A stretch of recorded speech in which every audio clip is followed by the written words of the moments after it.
Hey folks, in this episode, I'm sitting down with Blount. She's the one that's behind that Peak Design grant. She's an adventure photographer as well as a strategist.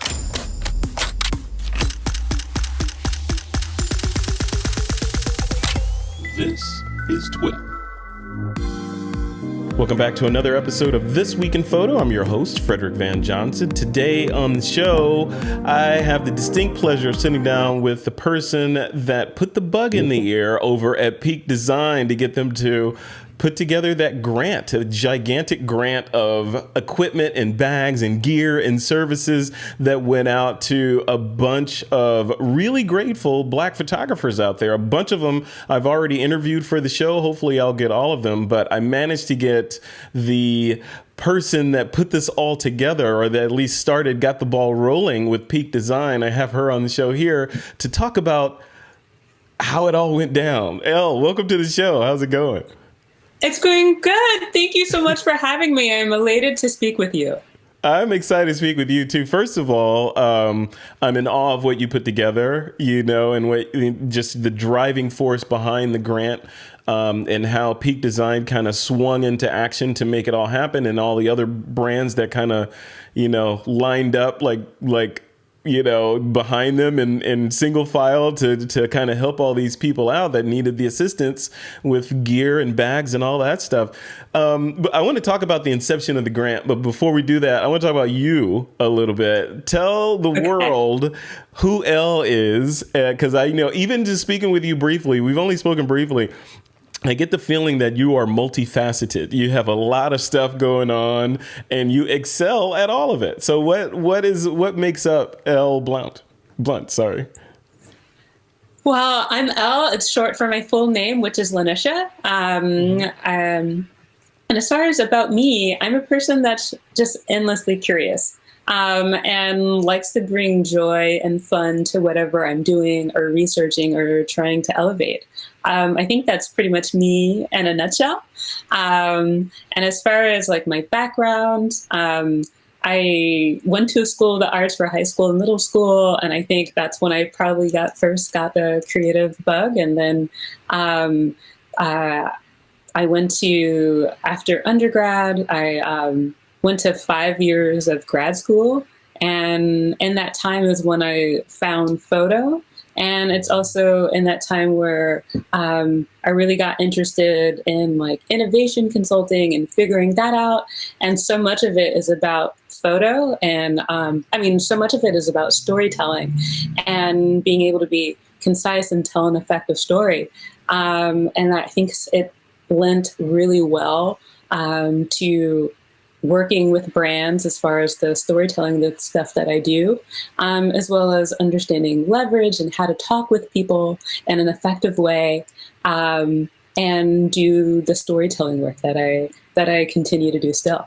That's great. That's what it's all about, right? Like just the whole idea of storytelling. Photographers are telling stories, podcasters are telling stories, artists are telling stories. Movies, everything is about story at its core. And a lot of that gets lost, I think, the storytelling side of it these days. I mean, right? Because a lot of it is, it gets lost in the gear conversation, megapixels versus this, Lightroom versus that, it changes, and sort of the tenor of the tone of the conversation changes. And one of the things that also is a kind of a roadblock to storytelling is just having the right gear, or having gear to tell these stories, which brings me around to this grant idea you came up with that Peak Design jumped onto.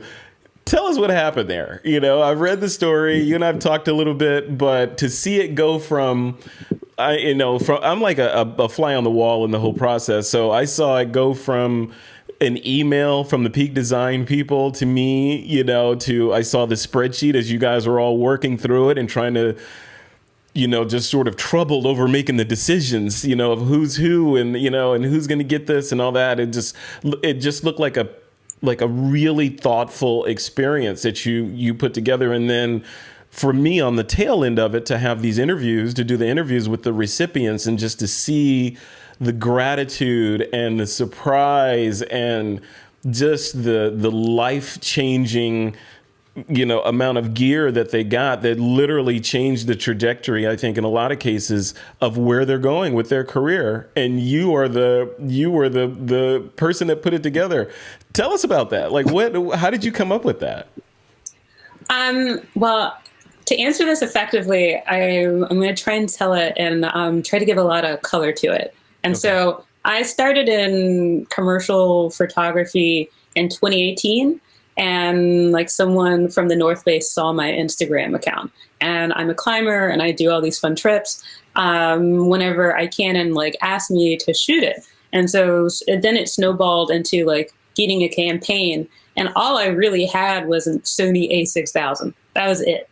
And so I'd have to figure out. And so for the last 2 years, I've like gotten on commercial shoots. But however, if you're always working on spec, it's really hard to shoot great stuff if you don't own the equipment just right out sometimes, because then you'll have these spontaneous experiences and then you can't get it. So I always have to wait to campaign to work on something. And if the campaigns are really inconsistent, it's really tough to say, I'm going to go buy this lens for $2,000, this camera body for $2,000, this other lens for $2,000, yeah. Especially if your work is on spec, which means a brand will send you some stuff and then you go out on your own time and then they buy it and you don't know how much they will buy.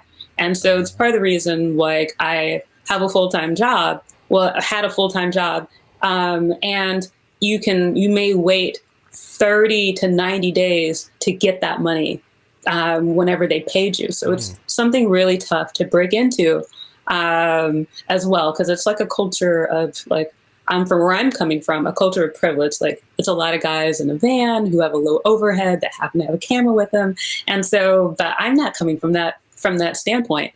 So for me, I think one of the things, I think there's just so much talent, and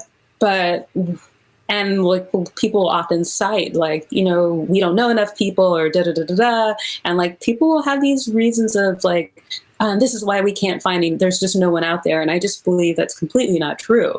I just feel like there's so many beautiful eyes, but the issue is feeling not having the adequate gear to support the eye, and so it's something that I really felt. And I didn't even have a commercial setup, even though I had stuff sold to like North Face or Arc'teryx or Patagonia. And I just would have to show up on set and then ask them to rent me a higher grade camera. And it seems like, why? But I was like, if you're not being paid enough, or you only get to do it once a year, it's hard to put forth all the money, especially if you're living in a high cost area like New York or whatever else. Yeah. And so part of it is like, I know it's something I needed, and you can't tell me that I don't have an eye or talent. It's just the ability to support people. It comes down to the ability to take, like, how can you really help people who already have an eye stand, and that's gear, because so many people, including myself, have felt gear inferior. And like, you want to go feel the most confident.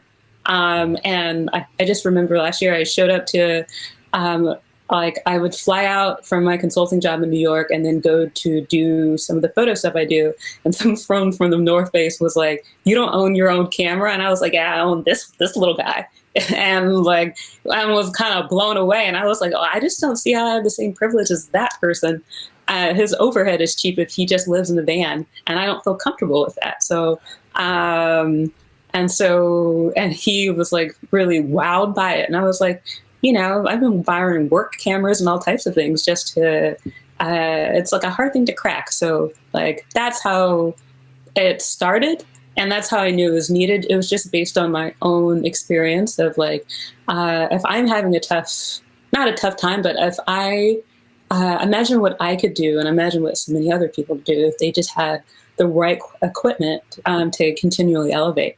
And so when Peak called me, also when everything happened in June, I noticed that there was a lot more attention on my work and on my page. And then all of a sudden, like, oh, we can't believe you've been doing this. And I was like, I've been showing so much things of people of color having fun outside and having these joyous experiences and doing it commercially, but in a way that it wasn't supported very well, or elevated. Like, people had pictures that I had and they had been sitting on them, and then all of a sudden in June that they were bought. So it gave me a lot more leverage. And so when brands have come to me, I think just having the consulting aspect of making sure I can explain things in an effective way and say, hey, what would really be amazing if you did this?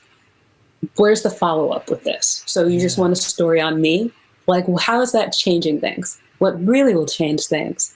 If we can work together to do this, and imagine if this has been my experience, how much this will uplift others. So that's really what I go in with, is with, a smile and knowing that I could try and use leverage in the moment to just not elevate myself, but others, if that makes sense. I love that. That makes 100% sense. I really understand now. I see, I understand the 1-2 punch of L, right? Because part of you is the creative side, where you're out there climbing, El Capitan and doing all that cool stuff and taking photos and documenting the journey and showing people of color in these situations where traditionally we haven't been seen in those situations because we haven't been the ones telling the story for the most part, right? And then now, with all the stuff that's happening in the world, the social issues, now all that's been up leveled to the surface. And brands are scrambling for imagery like that. And if I understand you correctly, you're saying you are providing the imagery, but you're also providing, kind of a dietary supplement list of, on the strategy side. Don't just take this. How about you position it like this so it really has impact, so that they're not just getting blank visuals of somebody with melanin hanging off the side of a cliff. You are providing a little bit more. Tell me more about that. I'm really interested in how that works. Like, from a marketer strategist standpoint, when you go approach a brand and they come at you and they say, we need 15 black people doing cool stuff outdoors. We need these shots. How do you approach them? If they're thinking that 2-dimensionally, how do you bring them into the 3rd dimension? Well, it hasn't been quite that. It's more so been, I think people recognize that I've been doing the sport. And so what I would get is, hey, we really love you and your smile. And we notice that you have this photo ability. Will you do a trip for us? And sometimes they just want me. And then sometimes it's been to the point where I was like, well, they'll want me and to also be a model and a photographer on a trip. And so then I'm also casting other people that I know.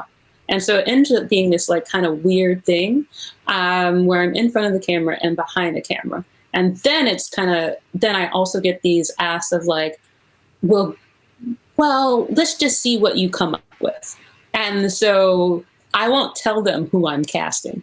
I just come up and like, this is what I did. And then, and when it's stuff like that, I have a lot more freedom and leeway to do what I want, or what would feel authentic. And so no one's quite going and saying we need like 15 black people. I understand people are coming to me because I know people that they don't know based on relationships. Mm-hmm. And I can get it in an authentic and joyous way.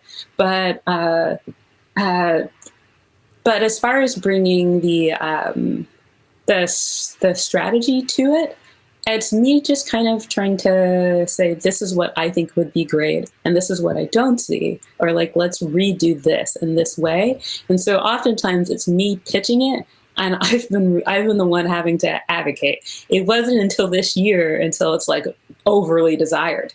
It's actually been the reverse of me being the only black person in it. And they're like, oh, we love your story, and we love your educational background and things like that. And I recognize that some people really like the association of some type of exceptionalism. Yeah. Mm-hmm. And for me, and I was like, that's not, it used to bother me a lot, but now it's kind of like, well, how can I use that to my advantage to get more people involved? Yeah. Yeah. I think it's important. There's a lot of work to do, and there's a lot of work to do, which means there's a lot of opportunity. And I think people like you in various niches are, just sort of forging the way, and showing what can be done and inspiring. And then, on the backside of all the work that you're doing on the front end with the brands and strategy and the photography and, hanging off of cliffs and all that cool stuff is you've inspired a bunch of people through this grant thing that Peak Design put together. You got to feel good about yourself to literally have changed. I mean, it sounds like a cliche to say you change lives or whatever, but having spoke to those people, you literally did. You literally changed the trajectory of a lot of people's lives. How does that feel? It feels amazing. I think Peak was, I mean, it's beautiful. I just didn't know to the degree of how things would happen. So when Peak approached me, they were like quite a few people approached me in June after seeing a provocation that I did, which came directly out of the bag from consulting. You make provocations and you have to make people see you in a way that's fruitful. And so for me, it's not just, you just can't be right in how you do things. You have to be right and effective. So how do you make that happen? And what's a positive provocation that allow people to see it? And so I did something, and Peak saw it, and they asked me to write something. So I've also been promoting so much of strategy is being able to be a concise storyteller and writer. And so they're like, let's write something. And so as soon as I knew somebody wants something from me, it's my chance to push. Yeah. Yeah. You had to crack. Push in a nice way with a smile, and where it's kind of guised, where it looks like, that's where I think I've gotten, I wouldn't say great at, but I was I'm pretty decent at sliding in and I'm saying oh, what if we did this and why, and trying to advocate for why. I love that. It's like Star Wars is these aren't the droids you're looking for, with a nice smile. Slide right on in there. Hey, these aren't the droids we're looking for. Let's come on. That is all of what consulting is, in my opinion. It's you just learn how to, and so I don't know. I've been calling it the art of finesse, just easing that in there. And so they're well, I was so what? Not so what, but oh, I write this thing. I mean, there's a lot of things that are going to be written that. How does that help anyone? Right. Of course, it makes people oh, this is her story. But and so that's when I was hey, this is what would be great if you did. As a part of it, we wrote this. And in my mind is, if I could get this legitimized, if Peak has connections that I don't have. So they had a connection to Sony, and I have connections to some outdoor brands. And so as soon as I knew, with a company that's respected like Peak, and Sony would jump on, I knew as soon as I posted this on Instagram, how many people would see it, and how many people I could get to regram it and reshare it. I knew it was going to be really high. And so then I knew a lot of marketing people who already follow me would be feel now this is a safe opportunity for them to hop on board. That's what my whole impetus was. I figured I could get a few more cameras after we got the initial mount, and after I proved, and lo and behold, all these marketing people started DMing, and the thought worked. Now that it's after everything that happened in June, now people feel they can safely go do something, which, sometimes I wonder what it took, someone that's newer to the game to finally try something like this. Sometimes that's what it takes, a fresh perspective, a push, and the right point in history, right? So all that stuff has to come together for some change to happen. It's interesting. You used the word, some brands were looking for a safe way to help. And I've seen that as well, because it's scary for brands. And I've had conversations like this with Peak, offline, that it's scary for brands that want to engage and help, with let's call them controversial or radioactive topics, right? There, some brands are like, we can't touch that, so it's better just not to say anything. And other brands engage, and some of them say the wrong thing, some say the right thing. But to have someone, a strategist, right, that is also a content creator, that has a great smile, that can just, go in and help with that, is that's the secret weapon. Right. And the fact that you recognize that that's the secret weapon and can leverage that and go in and wave that flag and gently push the door open after it's been cracked. Right. I think that's awesome. You should be proud of that. That was really good.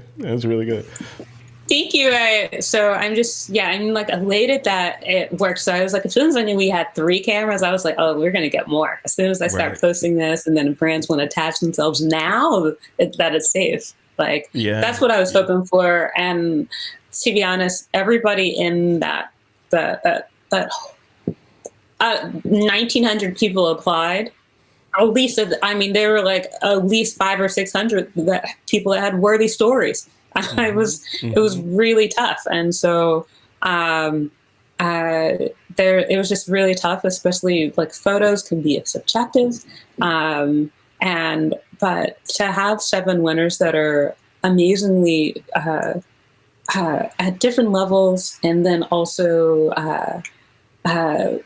even have different disciplines within photography, it was really beautiful to see. And I just don't want anyone to show up feeling gear inferior. I want people to go out and feel confident.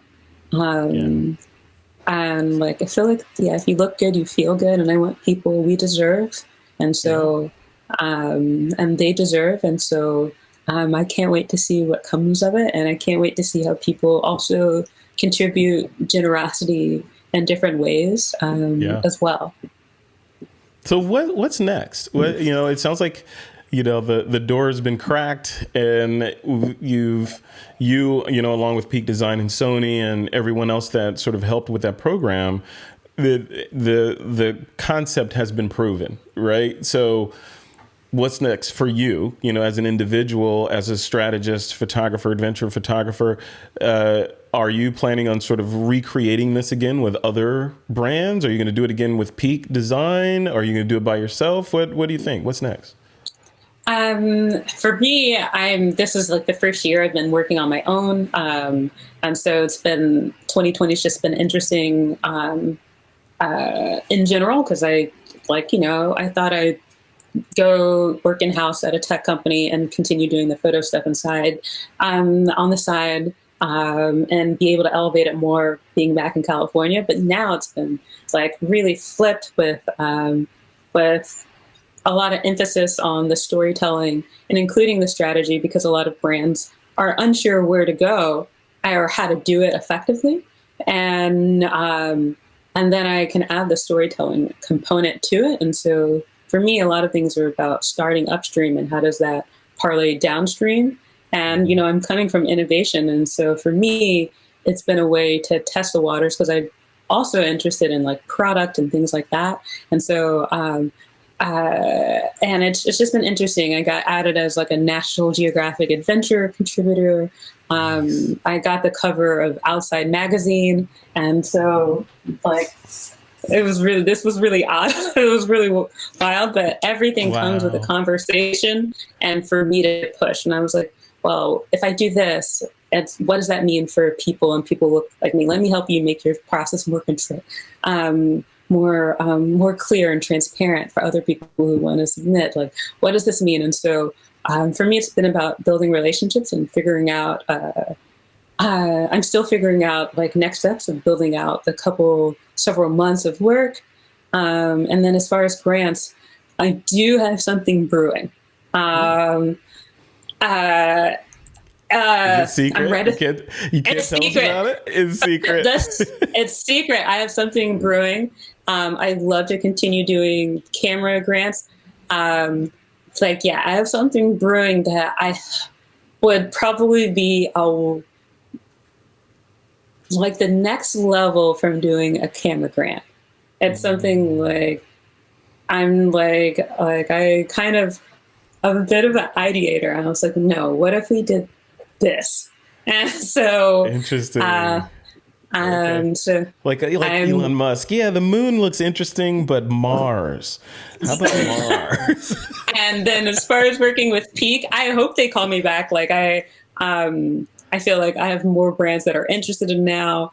Now people want to do specific things. I just hope that this would push other brands. I saw another famous photographer who's also a Nat Geo contributor do a grant now. And and so I'm hoping to see more from all types Good. of brands, whether they're BIPOC grants or all types of I just want people to continue to be generous and Yeah. and especially in a year like 2020 where so many people could use a spark of hope. Absolutely. Absolutely. Right. You kidding me? I mean, yeah, yeah.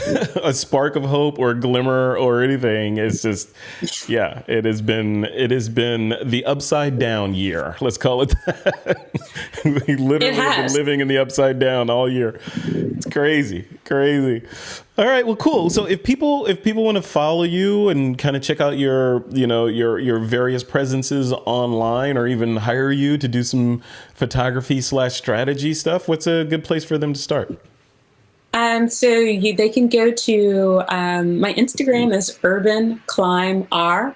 If you, as soon as you write Urban Climb, I come up, and then my website you can follow me. I mean, you can go to LR Blount BLOUNT.com, and it takes you to some of the innovation work and it lists projects that I currently have up with various brands. And I'm also on LinkedIn. I really love LinkedIn. It's been a huge way for me to get coffee chats and chat with people. And so, that one I haven't. That one just has been recently released. Okay. Yeah, that one. But if you scroll through, you can kind of see the projects. Oh, wow.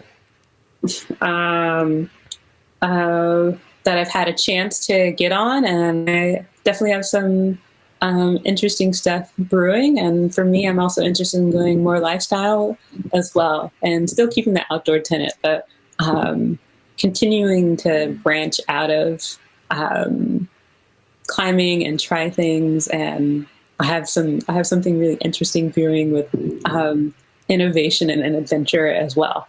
Okay, so you know what that means, right? There's two things. You're definitely coming back on the podcast whenever you can talk more about these other things. You have to come back to talk about them. A, and B, hold up that magazine cover again real quick. Let me see that. It's me. Okay, that's you on the cover of that magazine right there. So I have a demand. And my demand is, after this interview, you need to go to Target or Michael's or someplace and get you a frame and frame that thing and hang it on the wall. Yeah, this happened so randomly, but I was able to use leverage and get some things too. And so, yeah, you're like, this is stepping stones, right? This leads to that. And they'll look at what I just did. I did those three things. Now let me do this big thing. And on and on. Again, like Mars. Elon Musk sold PayPal to go to Mars. So that's good. That's congratulations on everything. Congratulations on the success of the grant program. I know you're going to, I have a feeling after this conversation that was literally the part of the iceberg above the waterline. And there's a bunch of stuff underneath the waterline that you're going to be working on and crushing. I hope so. I hope people will consider me and help and consider my thoughts or call me about it. I have a million ideas, and I think there's just so much, there's so much possible. And I'm just so glad that 7 amazing people will go on and feel more confident and be able to do really, really meaningful things in whatever ways that they feel that is and contribute. Love it. Love it. Well, I feel honored and privileged to have met you, and get a sort of an inside glimpse of what you're working on. And congratulations on everything you're doing. I'm excited to see how far you can push these aren't the droids you're looking for thing. I want to see how you can use the power of the smile and a good attitude and just, a million good ideas and talent and storytelling to sort of synthesize positive movement and positive change. And I'm looking forward. Thank you. I hope so. I'm still learning. This is my first year on my own. So we'll see. I'm still getting out kinks. There's a lot I'm learning on the fly. But again, thank you. Thank you so much. I so appreciate you even popping in on some of those peak design conversations and adding your thought and for interviewing all the candidates. This is my first time having a podcast interview. So hopefully it won't be the last. No. And so thank you so much. You're welcome. You're welcome, Elle. And you have a good rest of your day, and definitely let's stay in touch. All right. Sounds great. Have a beautiful rest of your day. And thank you to everyone.